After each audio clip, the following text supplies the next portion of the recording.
Bitcoin has gone through the roof over the past several months, rising from around $200 to over $1,000 in November of 2013 alone. This is obviously a speculative bubble, and like all bubbles, it will pop. Anybody who has any economic sense at all can see that. Optimists like to compare the current Bitcoin bubble to the dot-com bubble of the late 90s. After all, the dot-com bubble may have burst, but the internet survived. Bitcoin could do the same thing, right? On the surface, this sounds like a reasonable comparison. However, there's a variable in this equation that almost no one is talking about. Bitcoin has a fundamental design flaw, and fixing that design flaw will require completely changing the way the Bitcoin network operates. In its current form, the Bitcoin system is able to facilitate transactions without a centralized database by requiring each client on the network to download a copy of the blockchain. What's the blockchain? The blockchain is a record of every transaction ever made using Bitcoin from 2009 to present. With every transaction, this file gets bigger. At first, the file size was negligible. It stayed below 1 gigabyte until mid-2012. However, with increased interest in the currency, the blockchain began to grow exponentially. By September of 2012, it had jumped to 2 gigabytes. In September of 2013, just 1 year later, the file was over 9 gigabytes, and by the end of November, it had passed 11 gigabytes. If interest in the currency continues to increase and the number of transactions continues to grow at its current rate, the blockchain will easily reach 50 gigabytes within a year and 250 gigabytes within 2 years. Now, the specific amount of time it will take the blockchain to reach a particular size is beside the point. What it comes down to is this.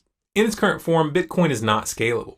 The way the system is designed right now, the blockchain will eventually reach several terabytes in size. Of course, the average user will be unable to participate long before that happens. Somewhere along the way, Bitcoin will have to be restructured to allow individuals to use the network without downloading the entire blockchain. This is no simple task, and making the shift will involve introducing a degree of centralization into the mix. An example proposal to address this issue would be to use what some have referred to as supernodes as intermediaries. A supernode would handle the blockchain for you, and you would communicate with the supernode to deposit or spend bitcoins. So essentially, Bitcoin banks. Now, this is arguably still better than the current banking system because Bitcoin banks wouldn't be able to engage in fractional reserve lending. And some have tried to make the case that anyone could theoretically start a Bitcoin supernode. However, given the fact that the blockchain is designed to keep growing and growing, these supernode operations would eventually require massive arrays of servers and storage space with industrial-grade electrical and internet connections.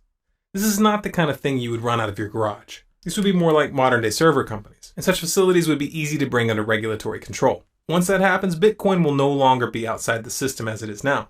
Maybe that wouldn't be such a big deal if it weren't for the fact that one of the major reasons that people are buying Bitcoin is to bypass the system. That means its value cannot be separated from its form.